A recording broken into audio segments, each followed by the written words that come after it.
Ada satu hal yang jarang banget kejadian di dunia laptop, yaitu ketika lo angkat sebuah laptop dan refleks pertama lo bukan mikir speknya apa, tapi mikir, ini seriusan laptop? Ya, karena ini beratnya tuh bahkan belum nyentuh 900 gram. Dan ini adalah Tecno Megabook S14, salah satu laptop OLED 14 inci yang paling ringan yang pernah gue pegang sejauh ini. Dan dari ini aja ya sebenarnya udah kelihatan ceritanya kayak gimana. Ini bukan laptop buat semua orang, ini bukan laptop buat ngejar raw performance apalagi gaming berat. Laptop ini jelas ya dibuat buat satu tipe user orang ataupun yang kerjanya mobile, yang sering hybrid, bawa laptop kemana-mana dan pengen perangkat yang ringan, tipis dan kelihatan premium tapi tetap modern secara fiturnya. Masalahnya, bikin laptop seringan ini selalu ada konsekuensinya. Dan pertanyaannya, ya bukan ini laptop bagus atau enggak, tapi ya kompromi sejauh apa dan masih masuk akal atau enggak nih. Karena di balik desain yang clean, layar OLED yang cantik dan bobot yang nyaris nggak masuk akal, ada cerita soal performance yang ditahan, baterainya yang terbatas juga, dan keputusan desain yang harus kita bahas dengan jujur juga. Jadi di video ini gue nggak mau cuma bilang laptop ini ringan ataupun premium, gue mau ngebahas apa yang akan lo dapet, apa yang lo korbankan, dan siapa yang benar-benar cocok pakai laptop ini. Hal pertama yang langsung bikin gue berhenti mikir itu bukan warnanya dan bukan logonya, tapi pas angkat laptop ini ya. Refleks pertama gue tuh bukan oh ini ringan ya, tapi lebih ya ini serius seringan ini laptopnya ya. Bobotnya tuh bahkan belum nyentuh 900 gram dan ini bukan angka buat dibaca di spec sheet doang. Ini tuh kerasa banget pas lu pegang, masuk tas tuh ya rasanya kayak bawa buku doang, bukan laptop cuy. Dibawa seharian juga nggak bikin pundak pegel ataupun capek. Kalau soal desain, Tecno mainnya ya cukup safe lah, warna space gray, bentuknya simple, nggak neko-neko, tapi justru itu yang bikin laptop ini kelihatan cukup mature dan cukup profesional. Bodinya pakai magnesium alloy, finishingnya matte, halus, dan pas kena cahaya tuh kelihatannya masih clean, nggak norak dan nggak glossy lebay yang buat gue pun yang suka laptop dengan look kalem dan rapi, ini masuk banget. Ketebalannya tipis banget, sekitaran 14,9 mm, dan yang gue suka walaupun super tipis dan ringan, laptop ini nggak berasa ringkihnya, pas dipegang masih ada sense solidnya, nggak kayak laptop-laptop yang bikin lo parno kalau lo keteken di dalam tas. Buat orang yang kerja mobile, sering pindah tempat, meeting sana-sini, atau kerja sambil bawa banyak barang, ini tipe laptop yang literally nggak kerasa dibawa.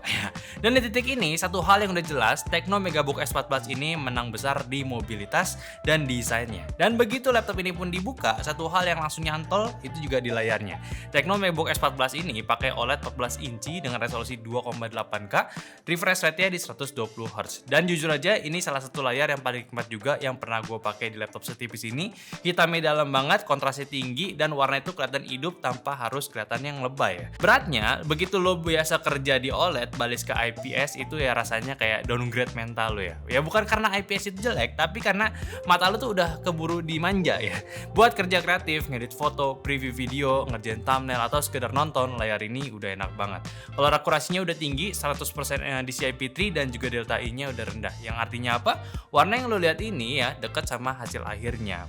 Gak banyak drama pas pindah device lah intinya. Refresh rate 120Hz juga bikin semua terasa lebih smooth, scrollnya lebih halus, animasi lebih fluid, dan overall experience terasa lebih modern. Cuma ada satu catatan kecil, yaitu engsel layar mentoknya itu di sekitar 135 derajat aja. Bukan deal breaker, tapi buat sebagian orang yang suka laptop bukannya tuh lebar-lebar, ini mungkin agak kerasa membatasi. Tapi sisi positifnya, layar ini bisa dibuka pakai satu tangan aja, dan engselnya pun masih kerasa firm. Selama lo nggak barbar, harusnya aman. Intinya ya, layar Megabook S14 ini cakep banget lah buat dipakai kerja dan konsumsi konten. Lalu keyboardnya, si Tecno Megabook S14 ini sebenarnya udah cukup oke, bukan yang wah, bukan yang clicky banget, tapi cukup nyaman buat dikerja di waktu yang lama. Key travelnya pas, feedbacknya ada, dan jarak antar tombolnya rapi buat ketik artikel, balas email, atau ngerjain dokumen lama ya. Backlightnya juga cakep, 4 tingkat kecerahan, jadi bisa disesuaikan sama kondisi ruangan. Di ruangan gelap kelihatan estetik, tapi tetap fungsional, nggak norak. Dan touchpad, ini bagian yang menurut gue paling disayangkan. Secara ukuran touchpadnya sih udah cukup luas. Secara tracking, responsifnya dan presisinya udah aman.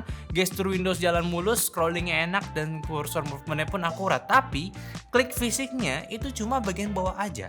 Kalau lo biasa klik di area tengah ataupun di sisi atas touchpadnya, ini nggak bakal klik nih. Dan buat orang yang kerjanya cepet, sering drag and drop atau multitasking intens ya, ini bisa bikin sedikit kesel tapi ya sering jadinya. Gue pribadi kalau lagi di mode heavy touchpad user, jujur aja ya ini kerasa mengganggu di workflow harian. Ini decision desainnya sih emang kayak kurang ramah lah. Untungnya sisi keamanan laptop ini pun masih dapat poin plus juga karena masih ada fingerprint scannernya nyatu di tombol power. Responsnya cepat, akurat, dan posisinya natural. Sekali tekan ya langsung masuk dan gak ribet, gak ada drama lagi. Untuk webcamnya ini juga dibekali 2 megapiksel AI kamera, detail wajah masih kebaca. Buat meeting siang hari ataupun ruangan lampu di sandarannya, muka lo masih kelihatan rapi. Plus laptop ini pun juga ada support Windows Studio Effect, jadi ada background blur, auto framing, dan eye contact itu bisa jalan langsung lewat sistemnya tanpa harus ngandelin aplikasi pihak ketiga.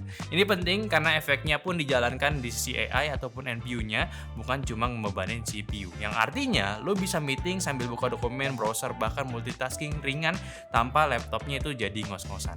Mic-nya pun juga udah dibantu sama AI noise reduction. Suara ketikan keyboard, kipas angin, atau noise ruangan kecil itu udah cukup ketahan.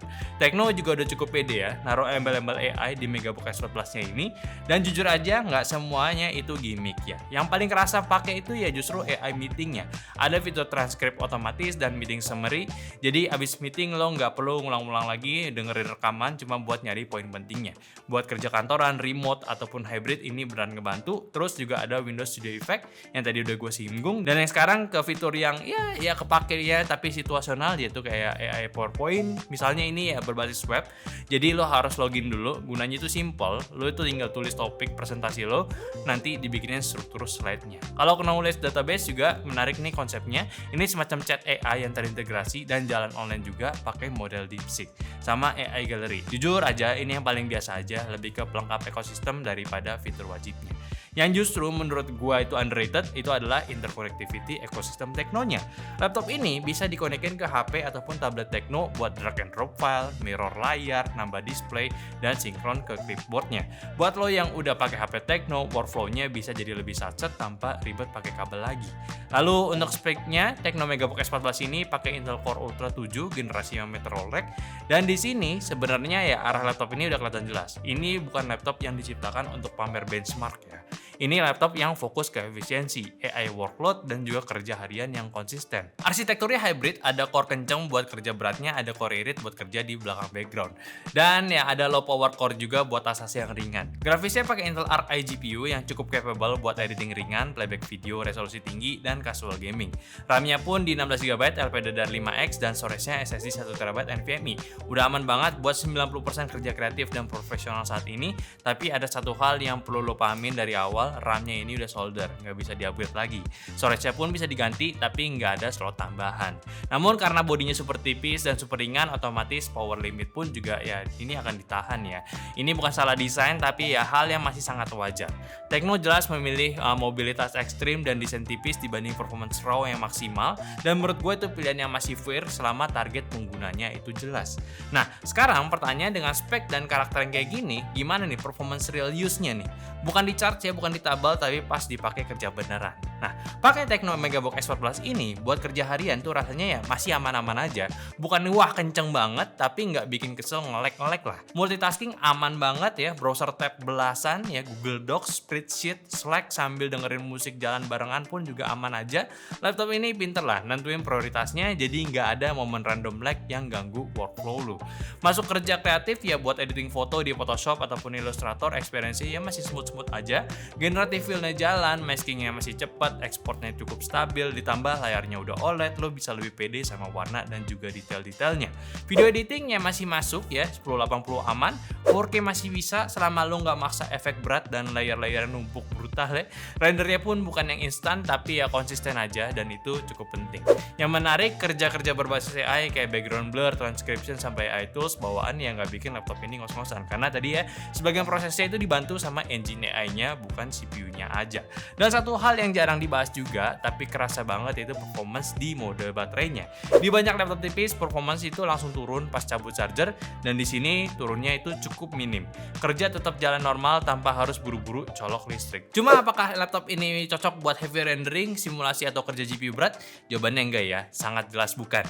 Tapi buat profesional mobile, content creator, menengah ya levelnya ya, dan pekerja hybrid, performance kayak gini justru masih ideal, tenang, stabil, dan nggak bikin laptop itu ya jadi pemanas otomatis gitu. Sekarang biar adil, kita tetap perlu ngomongin angka juga, dan kalau lo lihat hasil benchmark Tecno Megabook S14 ini, reaksi pertama ya pasti banyak bakal yang nanya kok skornya ini kecil banget ya buat Cinebench-nya di Core Ultra 7155H.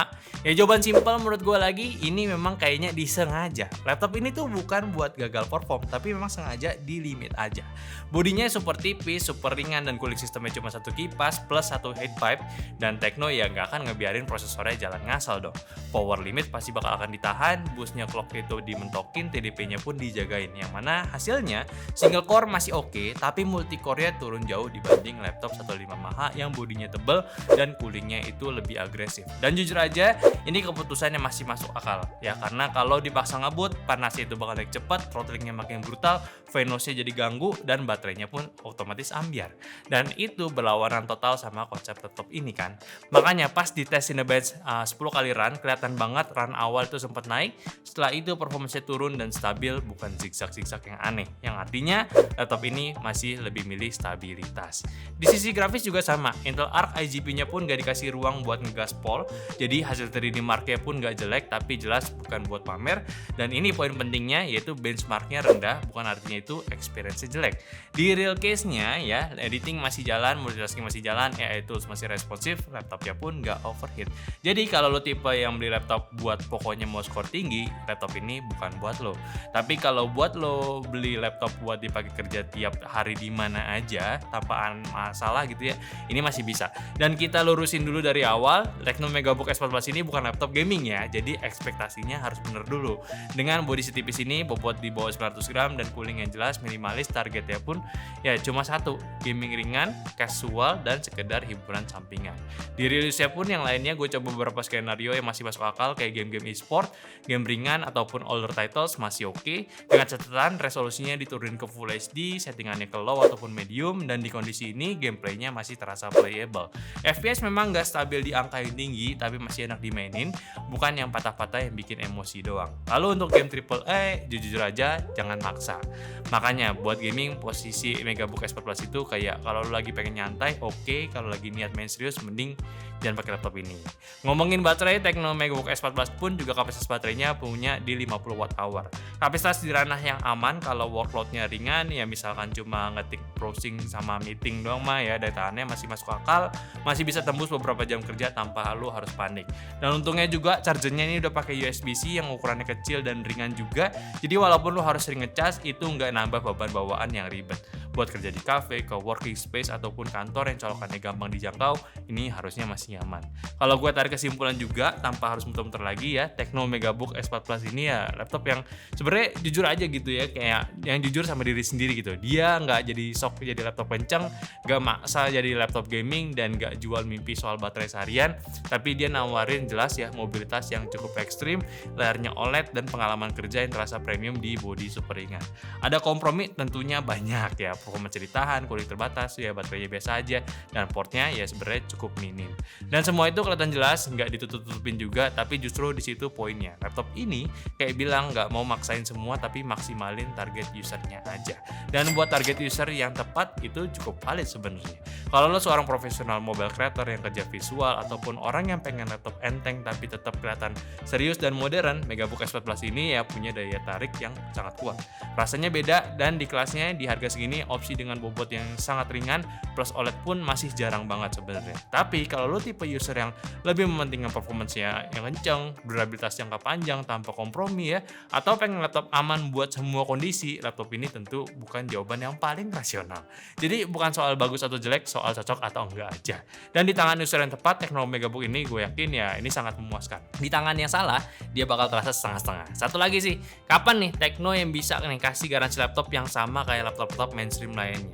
Catatan besar memang ya, biar kalau misalkan mau bersaing dengan laptop-laptop lainnya. Jadi Tecno Megabook S4 Plus ini ya sekali lagi bukan untuk semua orang, tapi untuk orang yang cocok aja, yang paling cocok lah buat laptop ini.